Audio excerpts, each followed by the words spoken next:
Olá, está começando o Religare Conhecimento e Religião e hoje nós vamos falar sobre globalização religiosa e o destaque que o Brasil vem ocupando neste cenário. Eu converso com Cristina Maria de Castro, ela é doutora em Ciências Sociais pela Universidade de São Carlos. Bem-vinda ao Religare, Cristina, prazer recebê-la. Muito obrigada, Flávio, estou muito feliz com o convite, vai ser um prazer conversar com você. Certamente. Você que acompanha o nosso programa, quer acessar o Religare de qualquer lugar e a qualquer momento, quer curtir e compartilhar as nossas entrevistas? Então procure por Religare Conhecimento e Religião no YouTube e nos desenvolvedores de podcast. Inscreva-se em nossos canais, acompanhe, curta, compartilhe as nossas entrevistas. Cristina, qual é o papel do Brasil nesse contexto aí de globalização religiosa? Nós temos um papel de destaque, é isso? Sim, o Brasil é uma superpotência da exportação e da importação religiosas no mundo hoje. Tem um papel prioritário na transnacionalização religiosa.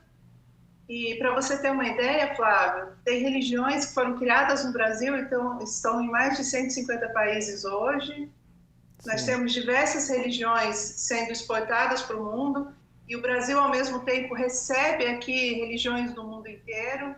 Isso faz com que o nosso campo religioso ele seja um dos mais vibrantes e diversificados do mundo. Então, o Brasil pode ser apontado como uma superpotência, tanto de exportação religiosa como de importação também. E existe algum marco, um momento específico em que o Brasil se torna essa superpotência de exportação religiosa?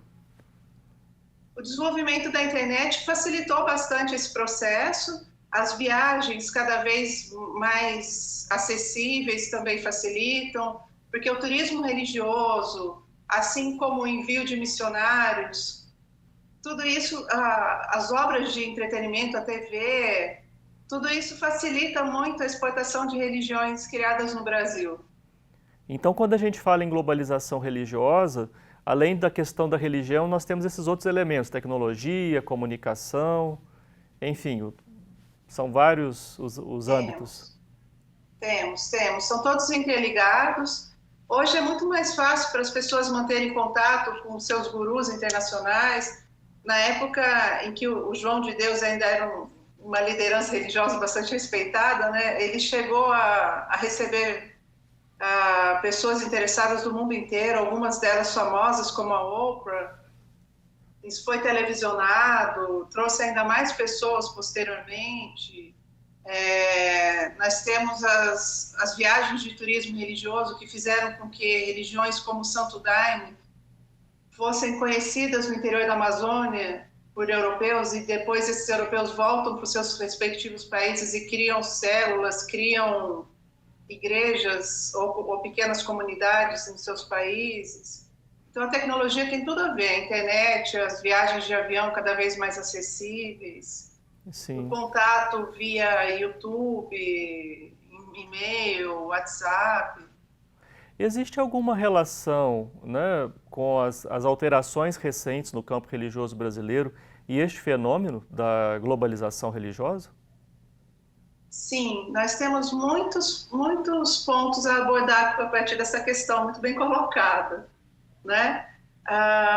Eu posso falar para você, por exemplo, que o fundamentalismo religioso cristão ele vem se mostrando mais presente entre nós com a globalização, toda essa aproximação também das religiões evangélicas, do judaísmo, também é um fenômeno da globalização. Nós vemos muito isso a partir do governo Bolsonaro, né? Isso tomou a mídia, já acontecia há décadas, mas as pessoas começaram a ter noção sobre isso a partir da eleição, da primeira eleição que o Bolsonaro concorreu como presidente, né? A globalização ela traz para cá migrantes cada vez mais latinos vêm chegando aqui. Nós temos haitianos, temos venezuelanos chegando em grande quantidade para o nosso país. Eles trazem suas religiões consigo. Então, sim, nós temos várias mudanças recentes acontecendo por conta da globalização religiosa.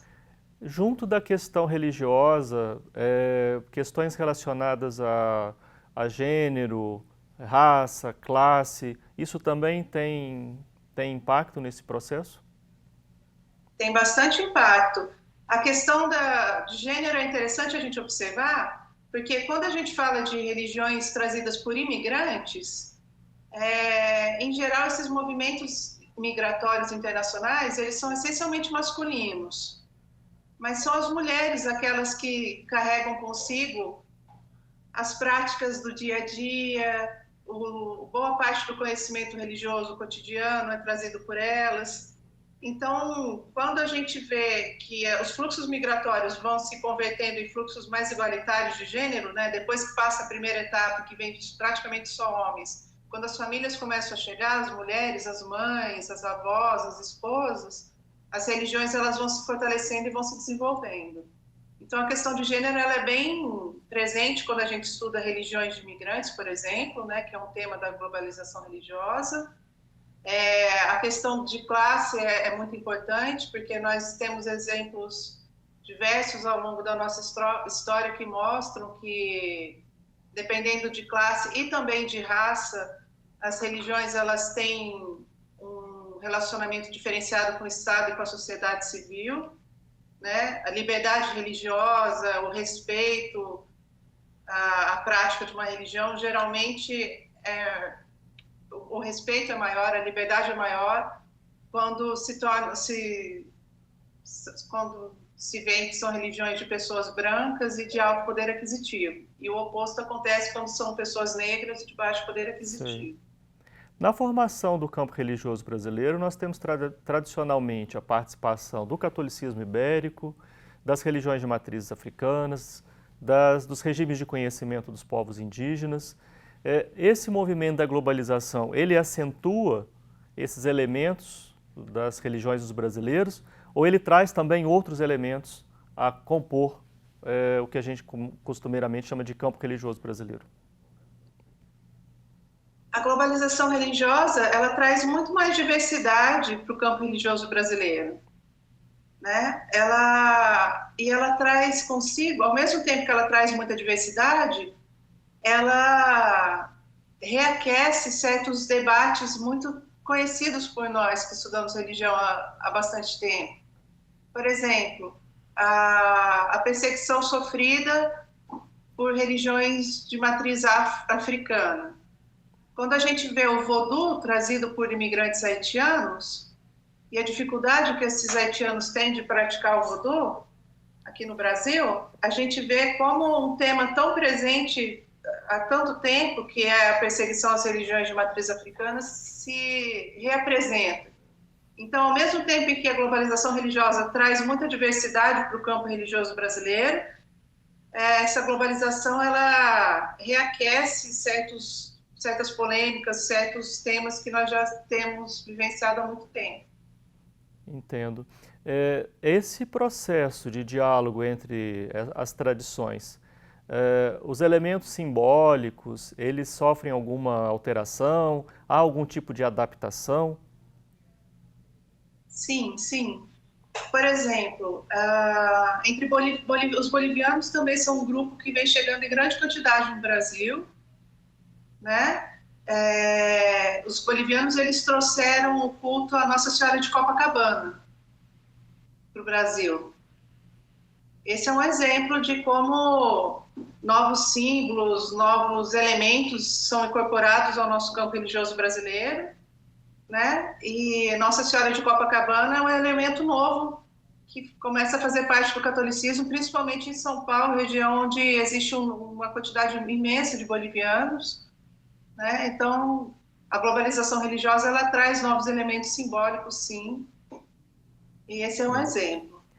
Quando você fala, né, logo no início, né, o Brasil é uma superpotência com relação à exportação de religiões. Há um filão preferencial de exportação religiosa? Qual é o produto que mais é exportado do Brasil? A nossa grande estrela são as religiões pentecostais. As religiões evangélicas pentecostais elas já estão em mais de 150 países. A Igreja Universal do Reino de Deus é uma protagonista desse filão. E ela já está presente em todos os continentes.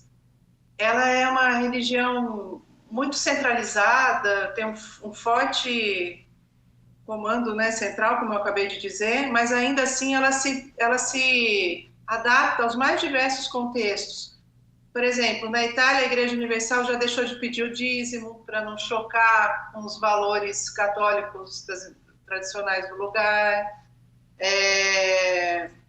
A Igreja Universal, quando foi transplantada para Amsterdã, né, para a Holanda, ela deixou de lado os demônios, porque isso também chocaria com o ceticismo daquela localidade. Então, nós temos a nossa super estrela, que são as religiões neopentecostais, e entre elas a IUD, né, a Igreja Universal do Reino de Deus, que por mais que seja centralizada e tenha um modelo que foi exportado para todos os 5 continentes, ela fez adaptações necessárias para se manter em cada lugar onde se estabeleceu. Sim. Bem, hoje no Religare nós estamos conversando com Cristina Maria de Castro, nós estamos falando sobre globalização religiosa. Vamos fazer um rápido intervalo, voltamos já.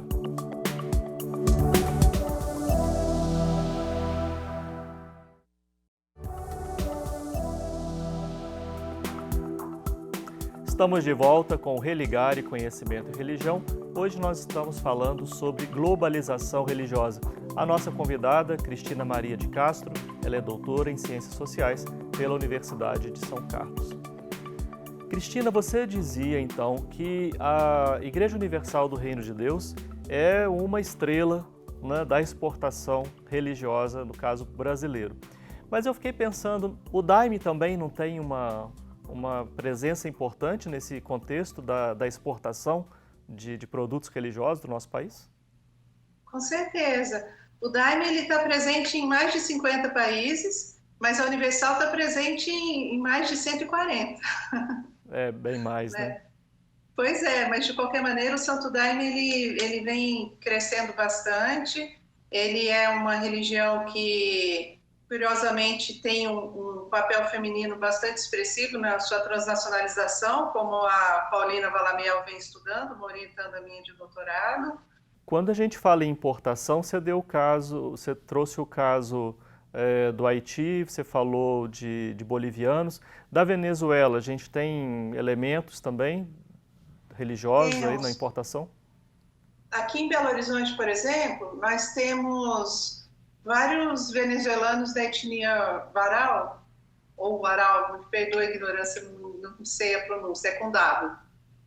E esses indígenas, eles têm suas próprias crenças, algumas são mescladas com o pentecostalismo, outras com o candomblé, mas eles têm suas crenças em xamãs. Entendi. Também, e trazem isso consigo aqui para Belo Horizonte, a nossa terrinha.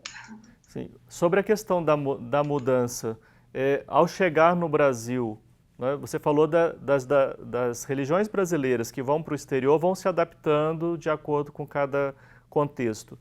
O caso brasileiro, que adaptações você tem observado nas religiões que chegam aqui para o Brasil? Chegam aqui, nós observamos certas dificuldades de encontrar, por exemplo, elementos para você vivenciar as festas rituais. Muitas vezes você não tem aquele tipo de alimento.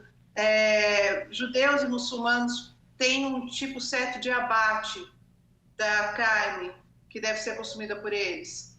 Mas como é muito difícil encontrar esse tipo de carne aqui, eles acabam tendo que abrir mão do consumo ou substituir por peixe, que não tem normas específicas de abate, ou em alguns casos até se tornam vegetarianos, né? Como eu já fiz uma pesquisa mesmo em Belo Horizonte e constatei.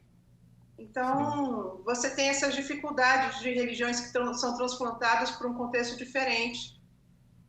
Como você encontrar a carne abatida de forma que seja considerada lícita, correta, né, pela religião, como você encontrar outros ingredientes necessários para produzir um determinado alimento para uma certa festividade.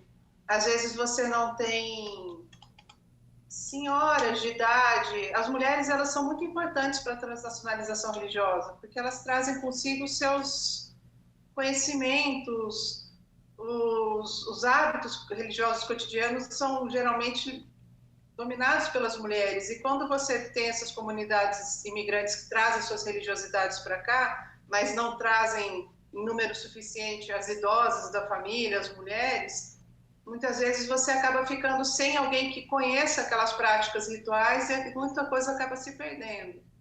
Sim. Bem, esse tema que você toca agora, né, ter alguma dificuldade de adaptação, isso citou uma outra questão que é o tema do preconceito também com determinadas práticas, com algumas tradições. Isso, nesse processo, né, você tem também elementos sobre incidência de preconceito com algumas das práticas religiosas que chegam aqui ao Brasil? Sim, sim. Por exemplo, com relação ao Islã, né? As mulheres muçulmanas, quando elas usam o véu, usam o hijab, elas costumam sofrer bastante preconceito, principalmente as convertidas que usam o transporte coletivo, não são tão ricas quanto as imigrantes, né? Elas são, às vezes elas são agredidas como, já ouvi termos como freiras do diabo, que mais? Esposa do Bin Laden, mulher do Saddam Hussein, mulher bomba. Esse tipo de preconceito, infelizmente, é bastante comum com relação às mulheres muçulmanas, né? Com relação aos haitianos que praticam o voodoo, muitos até se negam praticar essa religiosidade, né? Omitem, escondem esse tipo de prática por conta do preconceito também. Infelizmente, isso é muito comum. No Brasil, nós achamos que somos cordiais, que somos muito receptivos aos estrangeiros e às suas crenças, mas, infelizmente, isso não costuma ser verdade. Não do tempo todo, boa parte do tempo. Sim. Falando em aspectos mais conceituais, você fala em globalização religiosa, em alguns momentos você fala também em transnacionalização. Esses termos, eles se complementam? Eles tem algo de específico em cada um dos termos? Eles se complementam e transnacionalização parece um termo mais modesto do que globalização religiosa, né? Porque a transnacionalização envolve só a passagem da fronteira de uma nação para outra já é transnacionalização. Agora, quando a gente fala de globalização, já pensa no globo como um todo. Então, às vezes eu uso o termo transnacionalização quando eu tento ser um pouco mais modesta no impacto do fenômeno que eu estou analisando. Sim. A pesquisa que você faz aqui em Belo Horizonte, né, você é da Universidade Federal de Minas Gerais, esse movimento ele é mais perceptível nas grandes cidades? Já é possível notar também no interior do país a presença desse movimento?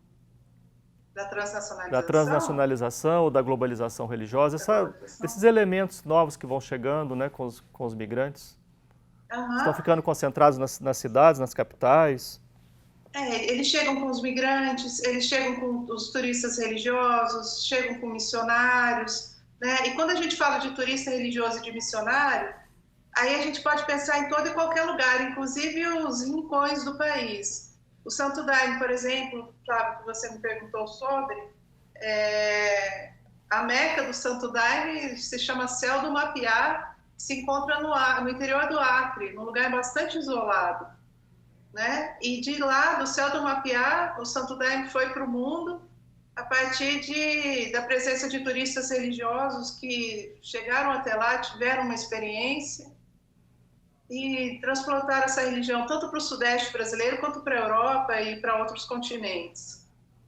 Então, o interior, ele também de forma mais pontual, né, claro, mas o interior ele também pode ser afetado pelos processos de transnacionalização ou globalização religiosa. Entendo. Você falou ainda há pouco das pessoas, dos migrantes, aí você citou das migrantes ricas e das pessoas convertidas, né, estão nos transportes públicos, né, estão de classes sociais mais pobres. Isso é um caso só do Islã ou em outras tradições que estão chegando aqui no Brasil, nesse processo de globalização religiosa, é possível perceber também? Não, é bom analisar caso a caso, mas Sim. no caso do Islã, em muitos momentos você vê convertidos que não têm a mesma renda dos imigrantes, mas a gente tem que analisar caso a caso, né? Isso eu percebi mais em São Paulo, quando eu fiz pesquisa de campo lá. Ah, sim. Entendo. Muito bem, eu acho que é uma pesquisa bastante instigante, essa que você vem desenvolvendo. O que você está estimando aí para o futuro desse debate em globalização religiosa? Como é que você está percebendo o movimento, o interesse das pessoas por esses temas? Então, esse tema, de 2007 para cá, ele tem se tornado um dos temas mais publicados pela revista Religião e Sociedade, que é uma grande referência nos estudos de ciências sociais da religião no nosso país. Né? De 2007 para cá, ele se tornou um dos principais. E esse tema só virá a crescer cada vez mais. Né? E no caso do Brasil, ele vai mostrar mudanças trazidas principalmente pela chegada dos imigrantes latinos, que vem crescendo bastante nos últimos tempos. Não só os haitianos e os venezuelanos, mas os bolivianos também têm chegado em grande quantidade, né? E aí nós temos imigrantes católicos, imigrantes evangélicos e imigrantes com suas crenças tradicionais, como no caso o vodú, né, do Haiti. Sim. Muito bem, muito obrigado. Mas é um tema que tem tudo para crescer muito. Legal. Cristina, muito obrigado pela sua participação no Religare de hoje. Sucesso para a sua pesquisa. Muito obrigada, agradeço o convite, foi um prazer. Nós somos um projeto de extensão do Programa de Pós-Graduação em Ciências da Religião da PUC Minas. Você pode conhecer mais sobre as nossas atividades e cursos de mestrado, de doutorado, e tudo isso você encontra na nossa página que está em pucminas.br/ppgcr. Obrigado ao Paulo Vinícius Faria Pereira, que fez a indicação da pauta de hoje. Obrigado a você que nos acompanha, obrigado a toda a nossa equipe. Nós voltamos na próxima semana. Um abraço muito cordial e até o próximo Religare Conhecimento e Religião.